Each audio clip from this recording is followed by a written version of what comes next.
In the beginning, the world of faith turned its eyes toward a single promise, a covenant forged in the heat of the ancient Near East, bound by a people who believed they were chosen. That covenant, sealed between the God of Abraham and the children of Israel, would echo through millennia, through prophets, kings, exiles, and returns.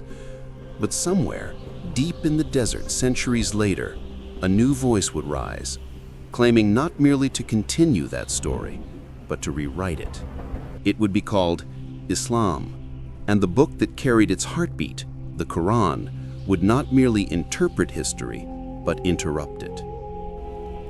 The Arabian Peninsula of the 6th and 7th centuries was a land of fragmentation. Tribes lived scattered across vast stretches of dust and stone, tied not by nations, but by blood and allegiance. Polytheism ruled Mecca's heart, idols surrounding the Kaaba, their names whispered by traders and pilgrims. Yet the desert was not isolated. Caravans brought silk and spices, but also stories of Abraham, Moses, and Jesus. Jewish tribes lived in Yathrib, Kibar, and Taima. Christians had monasteries in Najran and Syria. In markets and campfires, Arab listeners heard of a God who spoke through prophets, who made covenants and chose a nation, Israel. And as those tales spread, they stirred something within the Arab mind, a haunting question. Why did God choose only Israel and leave us? For centuries, Arabs had seen themselves outside the sacred drama. They were the forgotten sons of Abraham, claiming descent through Ishmael, but left without a scripture, without a temple, without divine recognition. This spiritual exclusion planted a deep root of longing, and perhaps of envy. In Jewish memory, the covenant was eternal. Through exile and suffering, the people of Israel held that unbroken promise that they were God's chosen nation. Christianity, rising from within that same soil, carried the story forward, claiming to fulfill it through Christ, yet still building upon Israel's sacred foundation. But for the tribes of Arabia, this sacred lineage was like a feast glimpsed from afar. The Jews around Medina recited scriptures in Hebrew, ancient words Arabs could not understand. The Christians sang of a Messiah, a Son of God, concepts foreign and, to many, offensive. To the Arab listener, the message was simple. The covenant was already taken. And so beneath that spiritual shadow, a new hunger grew, a yearning for a revelation of their own. In the early 6th century, a man of the Quraysh named Muhammad ibn Abdullah began to speak of visions. He claimed that an angel, Gabriel, had appeared to him, commanding him to recite. What followed was not a continuation of the biblical record, but a revision. The Quran spoke of Adam, Noah, Abraham, Moses, and Jesus. Familiar names, yet their stories changed.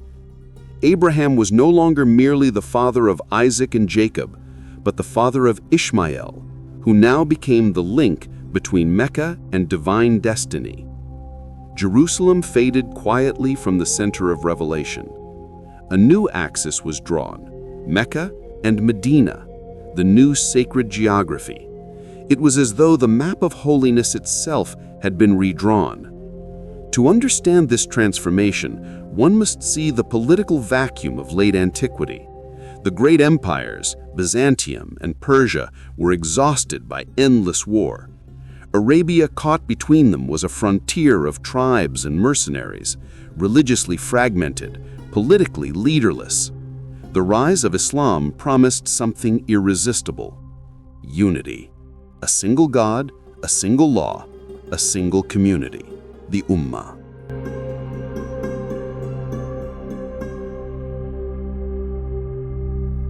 The Quran and Hadith became not only theological texts, but political instruments. They replaced tribal law with divine law, Sharia. They replaced family loyalty with faith loyalty. For the first time, Arabs were not peripheral, they were central, chosen, guided, commissioned. The same God who had spoken to Israel was now speaking in Arabic. And yet, beneath this triumph lay an unspoken tension. To validate the new revelation, the older ones, the Torah and the Gospel, had to be disqualified. The Qur'an often addresses the Jews directly. "O children of Israel, remember my favor which I bestowed upon you, and do not be the first to disbelieve." But behind these words lies confrontation.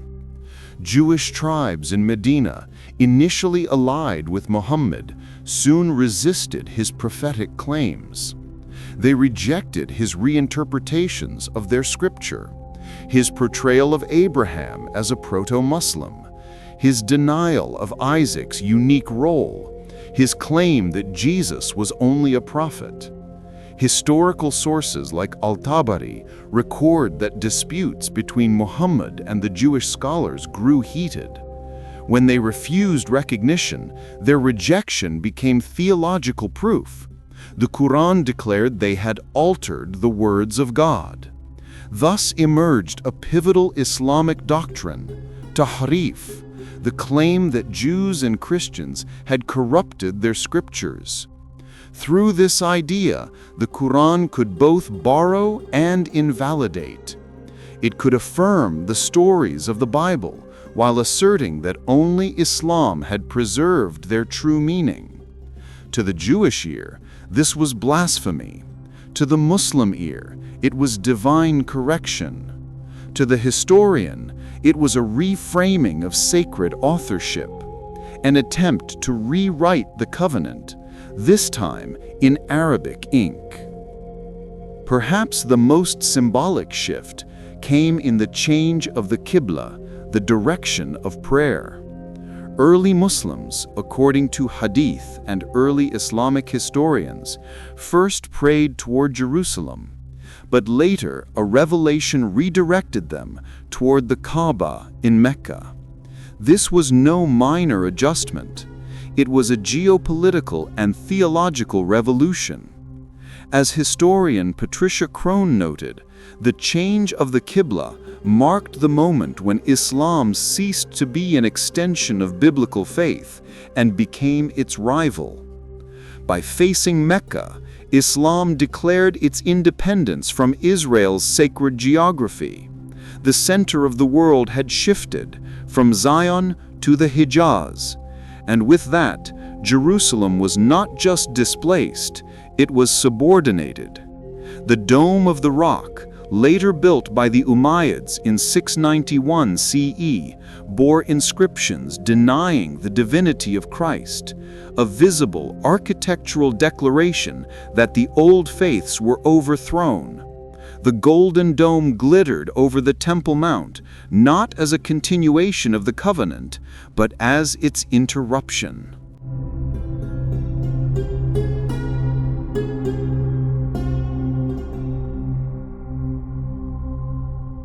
Yet Islam could not sever all ties with the Bible. To reject it entirely would destroy credibility. To embrace it fully would surrender originality. So it walked a careful line, one of selective adoption. Biblical patriarchs were reimagined as early Muslims. Abraham became the builder of the Kaaba. Moses became a preacher of Islam before its time. Jesus became a prophet announcing Muhammad. The Qur'an preserved the characters, but rewrote their loyalties. Their histories were trimmed, repurposed, or silenced, all leading toward a single conclusion. Islam was not new, it was the original truth restored. In doing so, the Qur'an and Hadith constructed an alternate lineage, a sacred past that merged with Arab identity and justified Arab leadership of the religious world. It was an act not merely of faith, but of civilizational authorship. Across centuries, Muslim commentators such as Ibn Kathir and Al-Tabari defended this theological architecture. They argued that Islam was the religion of Abraham, corrupted only by Jewish and Christian misinterpretation.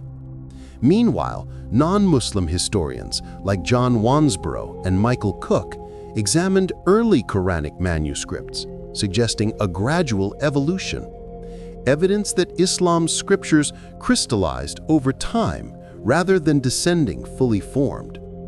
Archaeological finds in the Arabian Peninsula, inscriptions invoking a single god before Muhammad's time, suggest a monotheistic undercurrent already stirring. Islam, in this view, did not emerge in isolation, but as the culmination of Arabia's long exposure to Judeo-Christian influence. The Hadith, compiled generations later, further shaped the narrative, reinforcing authority, codifying practice, and sanctifying the prophet's life as an infallible model. Through them, a new orthodoxy was born, complete, absolute, and closed to revision. Religion and empire often share the same ambitions, permanence and unity. As the Arab armies conquered Syria, Persia, and Egypt, they carried not only swords, but scriptures. Conquest and revelation moved hand in hand, and in every city, mosques rose where synagogues and churches once stood. By the mid-8th century, the caliphs ruled from Damascus and later Baghdad. The Qur'an was canonized, its text standardized, and its authority unquestionable. The Hadith became the measure of conduct, the key to divine approval. In this new world, to question the prophet's finality was heresy. To doubt the Qur'an's perfection was treason. The covenant was no longer Israel's, it was Islam's. And so, the covenant that began on Sinai and found fulfillment in Jerusalem was declared interrupted, not broken, but superseded. In the Quran's view, Israel had failed its trust. Christians had strayed into idolatry, and only the new revelation could restore monotheism's purity. But beneath this divine claim lay the human story of longing, rivalry, and reassertion. A people once excluded from the sacred narrative had written themselves back in, not as followers, but as heirs. The creation of the Quran and Hadith was not only a spiritual event, but a cultural revolution, a reordering of memory. It allowed a civilization once outside the biblical orbit to seize the pen of history and redraw its map. Today, historians, theologians, and archaeologists continue to debate the origins of Islam. Some see it as a genuine revelation, others as a theological reform born of its time. But what cannot be denied is its brilliance, a faith that rose from the margins and became the center, rewriting the script of salvation. It took the language of the desert and turned it into the voice of God. It transformed envy into empire, longing into law, and isolation into destiny. And in doing so, it fulfilled an ancient human impulse, the desire not merely to believe, but to belong. The covenant, it seems, is not only a pact between God and man, but between memory and meaning. Each generation writes its own version, claiming to restore what was lost. Yet in that endless rewriting lies a deeper truth, that faith is not only revelation, but also remembrance, shaped by history, power, and the yearning of the human heart. And so, the story of the interrupted covenant continues. Between the stones of Jerusalem and the sands of Mecca, between what was chosen and what was made anew. Thanks for watching.